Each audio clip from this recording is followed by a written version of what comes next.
Hello and welcome to the 5th episode of No Such Thing as a Brera Quadrifoglio and the 100th episode of the Alfa Romeo Driver podcast, brought to you by the Alfa Romeo Owners Club.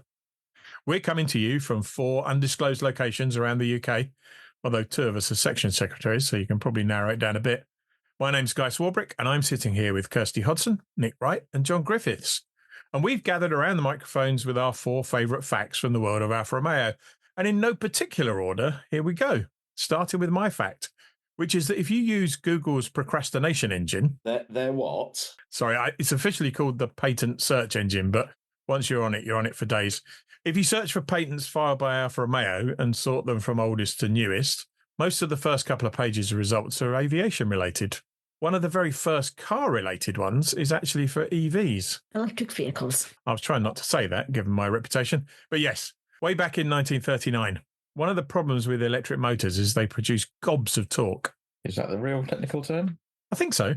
Anyway, they produce gobs of torque and they produce it instantly. So if you attach something that can't rotate freely, say a wheel with a rubber tyre on it, onto the end of the shaft, the motor has a tendency to rip itself off its mount. Yeah, that's probably not what you want. Electric motors flailing around inside the engine bay or frunk, whatever the bit at the front of one's called. Sadly, not all of the Google patents have pictures, so it's not always obvious how the patented device works.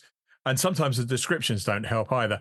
Apparently, the motor shaft is carried in bearings, which are supported by rubber dampers, and the torque reactions of the motor are cushioned by springs supported on the vehicle frame by plates, acting on the arms on the motor frame. So could Alfa clean up by making all of the EV manufacturers pay a license if they use torque dampers on their motors? Sadly not. It was filed in 1939, and interestingly, given what was going on at the time, granted in 1942, so it would have expired in the 1960s. It was cited in another patent, though, 60 years later. That's still pretty early for an electric vehicle manufacturer.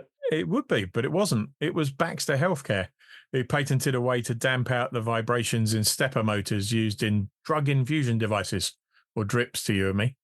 It was cited as an example of prior art, but the patent was granted to Baxter, so it must have been sufficiently different. You could probably do a whole podcast just on patents. Now, there's an idea. I wonder if there's some way I could protect it. Now, you mentioned the aircraft patents, and we've talked about Alfa Romeo aero engines on the podcast before, but there's a really interesting patent on propeller manufacturing. It's another one with no illustrations, but it's from 1931, and according to the patent, most propellers were made from wood, despite the fact that wood has a lot of drawbacks, especially in saltwater environments. And we all remember from the last No Such Thing as a Brera Quadrifoglio that a lot of Alfa Romeo engines went into seaplanes and naval aircraft. I've forgotten, if I'm honest. I remember something about the swordfish. I thought we were talking about the main course after the pasta. Anyway, lots of people had tried to make propellers from riveted sheet metal and light magnesium alloys and decided that wood wasn't so bad after all. The Alfa patent is a way to make complex hollow props by taking a hollow block and filling it with flexible material and then stretching it and squashing it into shape. Stretching and squashing. That's not exactly what it says in the patent, but that's what it boils down to, yes. And because the blades are hollow, you can cut a thread into them and screw them into the hub. Clever, I think. They definitely did some clever stuff with propellers. There's another patent for variable pitch propellers from 1933. I think it builds on that one because it uses the fact that blades are screwed onto the hub to allow you to turn the blades kind of along their axis. That sounds complicated. What's the point? Best shape for a propeller blade changes at different times. Ideally, you want it not to produce any thrust when you first start up the engines, and you need different amounts of thrust for takeoff and landing and cruising.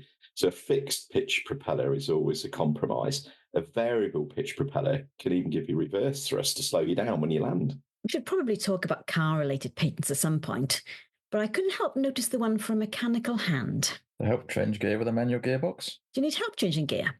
No. It seems to be designed for using on the production line to pick up components to go on the end of a robot arm. There's an Alfa patent for a robot arm too. Can it pick up Bob's torque wrench? Not if Bob's got it. Sorry, what? In the 80s, Fiat did an ad for the new Fiat Strada, which was set to classical music, and it showed the assembly line and ended with the strap line, the new Fiat Strada, hand-built by robots. Not the 9 o'clock news did a sketch set in a British Leyland factory where everybody on the assembly line was called Bob, which ended with the line, the new BL Ambassador, hand-built by robots. Not the 9 o'clock news? That ad also had a better Italian job car stunt than the Italian job. You're right, I'd forgotten that bit. We'll put a link in the show notes. I think that's enough about non-car related patents. It's time for our second fact, and that fact is Kirsty's. So, My fact this week is about a patent that wouldn't be out of place in a Bond film. It's an automatic self-deploying head protector. A crash helmet in the glove compartment, given that nobody wanted a briefcase. I did look for the briefcase patent, but I couldn't find it. Now, this is more sort of a pop-up airbag for your head that sits around the headrest. I saw this one. Explosives, pop-up metal frames. What could possibly go wrong? A lot of the car-related ones you can remember when they first started appearing in cars. I'm pretty sure this one didn't ever make it on the options list. It feels very, well, kind of Volvo. Yeah, and this one does have illustrations and they look terrifying. Apart from anything else, if it went off accidentally, you wouldn't be able to see where you were going because it comes right over your face. That's true of steering wheel airbags too, to be fair. True. Another one we've mentioned before, and it did make it into production, is the adjustable front spoiler, which I always think is a little James Bond. You know, there's an electronically adjustable one on the current Geely Quadrifoglio course, but that's cheating, basically. The really clever analog one that first appeared was on the Alfa 90, and that was patented back in 1982. Now, the patent says it's primarily to stop the spoiler grounding out at low speeds. I could do with that on my Giulia, funny enough, but when it's not doing something, so it's basically, it's beautifully simple. There are springs with just enough resistance to keep it closed at low speed, and air channels that push it down when it's moving fast enough for the air to counteract those springs, with dampers to stop it wobbling up and down on either side of the deployment speed. I assume there are reasons it only appeared on the one model, but that patent is cited in 66 others, including patents from Nissan, Ford, GM, Hyundai, Porsche, McLaren, and Heinz. Heinz. How fast are the beans moving? Oh, no, sorry, I misread that. It was someone called Heinz working for Porsche. So hang on, McLaren are currently being accused of cheating for having a wing on their F1 car that moves when the airflow over it increases. Has a patent for... Yeah. No, this was for road cars, actually, filed in 2013, and it's still current. The other way to solve the grounding problem, of course, is with bags. What, carrier bags? Handbags. I was thinking more of air suspension has featured on the National Alpha Day Award-winning Giulietta. That kind of makes more sense. Does Alfa have a patent for that? Not exactly, but they do have a patent for pneumatic suspension. To be fair, it's probably closer to the kind of thing that Citroën or BL used in the 70s and 80s. Citroën introduced it in 1954, and the Alfa patent is from 1960, so it was obviously all the rage at the time. Did that ever make it into production? Oh, not that I know of. Maybe some of our listeners know better. From the lack of citations, it doesn't seem to have been particularly groundbreaking. Springs and dampers, after all, do a pretty good job. The thing that always frustrates me about Bond is that Q comes up with all the good gadgets and the baddies gadgets are rubbish. Here's one for Bond villains, or dare I say the mafia. The patent is for a device for extracting air from an automobile interior. Why? It's not immediately obvious. It says it's a device for extracting to atmosphere the air from the interior of an automobile passenger compartment comprising at least one air outlet aperture and at least one non-return valve. I'm guessing that it's something to do with climate control systems, but the illustration in the patent shows the air outlet in the boot. And as we know, the boot in Italian cars is for carrying bodies, so I assume it's to suffocate your victims. This is another one that's cited a lot by Mercedes, Chrysler, GM and Ford, so for the benefit of American crime families, presumably. Oh, blimey, did we run that one past the lawyers? Have we got lawyers? Maybe. The other really simple one, I think, that has a James Bond touch to it, is the hidden lock under the boot badge, which debuted on the 164, as I remember.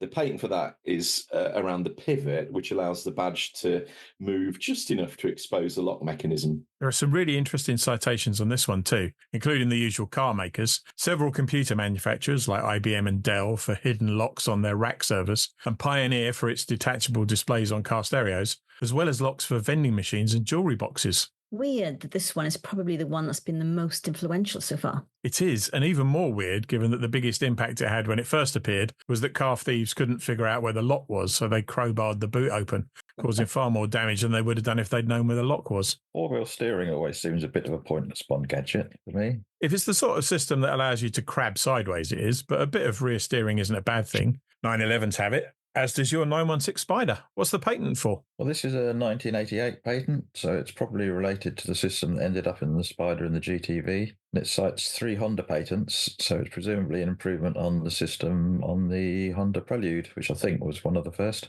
Something to do with linking a drive shaft from the front steering mechanism to the rear. I'll tell you what's proper James Bond. Lasers. And any laser patents? Yes, and it's a really nerdy one. It's a system for, and I quote, the flexible composition of laser beams in which several beams of substantially annular cross-section can be fed to a composition unit, which combines them by causing them to propagate one within the other in such a manner that the cross-section of the composite beam is constituted by the cross-sections of the component beams. I found that one too. It's cited by the Commissaire Énergie Atomique, Nikon, the US Navy, Thales, Toshiba, and NEC, amongst others. So it's been quite influential. I showed it to a friend of mine who works for a company called Menlo Systems and has a PhD in laser physics and nonlinear optics. What did she say? Don't know, I got an out of office message, and she's the only person I know who'd understand lasers. But if I find out, I'll let you know. Helpful. I aim to please. I usually miss, but I aim. That's probably enough of the Bond gadgets. Stop the podcast. Stop the podcast! Stop that. Enough of that.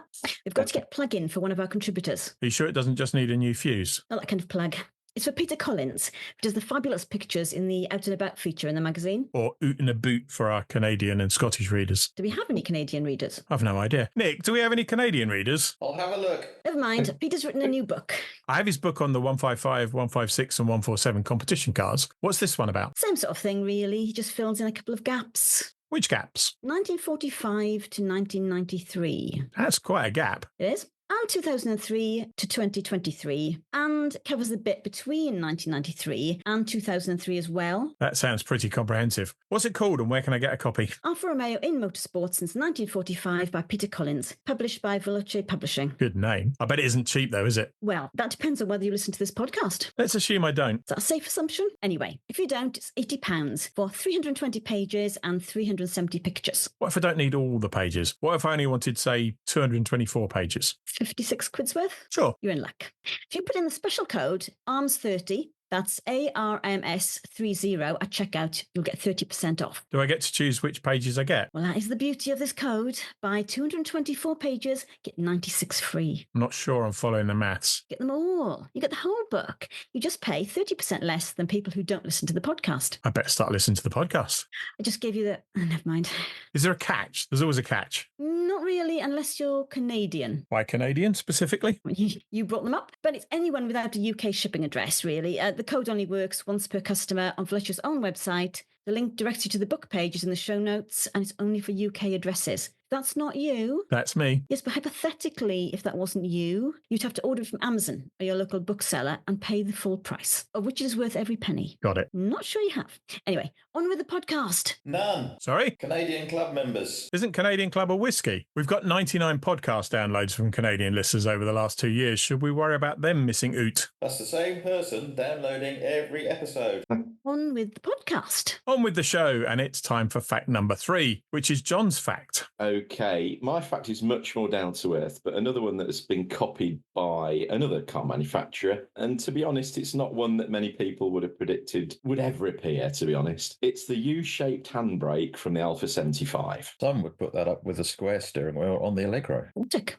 Exactly. We'll come back to steering wheels, but back to the handbrake. It's actually part of a patent for a centre console, which is compact and easy to install and has built-in controls and services and improves the travelling comfort of the occupants of the front seats of the car. And has a U-shaped handbrake. Indeed. Unsurprisingly, the patents from Ford and Peugeot and Mercedes and Nissan, which cite this one, are all basically for a box with a lid on it between the front seats. Renault, oddly, also cites it as a centre console storage patent, but ignores the handbrake, despite actually copying it in the Megane. That Renault one looks more like the throttle in an aircraft, which is interesting because the only citation for the Alfa handbrake mechanism is from Lear, most famous, of course, for making the roof mechanism for the 939 Spider, but also private jets. Their patent's even more weird because you put the handbrake on by moving the whole centre console storage box. There's no separate handbrake lever. I'm not sure whether that's so stupid that it's brilliant or the other way around. When it comes to interiors, Alfa's signature dash these days is the Conocchiali, the hooded twin dials. But in the late 1970s, dials of any sort were old hat. Everyone wanted LED displays. Did they? Well, manufacturers thought they did. If I'm honest, and I'm suitably embarrassed about it now, I did. Anyway, in 1978, Alfa patented the perfect dash. Every warning light optimised around 3-digit speedo. And most of them lit up most of the time. Harsh. It's got hints of what was to come with the 164, and like the first version of that dash, optimised seems to mean that it was a sea of identical shaped lights lights and buttons, which bordered on bewildering. Yeah, I agree on that. Give me a couple of big dials. A more interesting innovation on the dash involves doing away with visible light for the instruments. Black controls labelled in black on a black background, the little light that lights up black, like Disaster Area's stunt ship from The Hitchhiker's Guide to the Galaxy. Possibly in practice when it stopped working. Lasers again. Not clear. I don't think so, although there are beams involved, so that other patent may be related. I think the idea is that the instruments are coated in a fluorescent material and illuminated by beams of ultraviolet light. Apparently, the instruments were supposed to be clearer than conventional ones and less prone to reflections around the cabin. I wonder if you could control it with the onboard computer they patented in 1985. First glance, it looks like a sat-nav from the very, very early days of GPS. 1983 was when Ronald Reagan authorised GPS for civilian use, only 8 years after it went operational. But nobody did anything much with it. I remember testing a laptop-based GPS navigation system from Garmin in about 1990, but that needed an antenna on the roof in a can the size and shape of a San Pellegrino, and it cost thousands. Yeah, TomTom was founded in 1991, but that was just route planning. It didn't get GPS added until around 2001. Yeah, it wasn't really that. It was more like TripAdvisor without the reviews. The patent is for a computer capable of gaining access to an auxiliary memory containing tourist information relating to given localities in order to display them on a video screen, apparently. To be honest, that's one of the reasons I use Android Auto rather than the built-in sat-nav. It's much easier to find restaurants near me or museums near here. Yeah, we've got time for one more interior patent. There's an interesting one for the safety steering wheel from 1974 with a steering wheel hub that's designed to deform to take the wheel rim away from the driver. Not sure if it was ever used, but obviously obsolete once airbags came in. There's a few steering-related safety patents. There's another one from 1977 with a deformable steering column that pulls the wheel away from you in an accident. Right, time to move on to the stuff under the bonnet with our last fact of the week, which is Nick's fact. And my fact is that Alfa Romeo patented a two-cylinder air-cooled internal combustion engine in 1961. That sort of takes us back full circle to the pre-war aero engines. Lots of those were air-cooled. And there were lots of interesting air-cooled engines around that time. In theory, they're a lot simpler and cheaper than water-cooled engines, and VW and Porsche were selling a lot of them. It does appear to have been a bit of a dead end, though, and it was technically the first Alfa Romeo Twin Air. Oh. There are lots of engine patents, of course, but one that immediately caught my eye was one dealing with the perpetual problem of premature ignition. I assume you weren't just looking for innuendo. Would I? Of course not. It's a form of ionisation detector, but one that doesn't employ a supplemental probe. A what? Okay, maybe it was just the phrase premature ignition that caught my eye. On a more serious note, what about the patent for improvements to butt heads for injection pumps? Anything more grown up? No. A device for measuring the position of a mobile organ? I think you missed one, actually. There's an electronic device for measuring the speed of rotating members. That's a seminal piece of work. Oh dear. And on that note, that's all of our facts. Thank you so much for listening. If you'd like to get in contact with any of us about the things that we've said over the course of this podcast, we can be found on our Twix accounts. Twix? I refuse to call it X. I'm at Alpha Driver UK. You can get me at AROC East Mids. And I'm at Arrock Thames Valley. And you can reach me by email, manager@aroc-uk.com. Or you can go to our group account, which is AROC_UK official, or our website. We've got all of our previous episodes up there and links to our upcoming events, including the Lancaster Insurance Classic Motor Show at the NEC. We'll be back again with another more conventional episode on Sunday, the 3rd of November at 1:30 p.m. And you can download it from iTunes, Podcast Addict, YouTube, and everywhere else good podcasts are found. Until then, stay safe.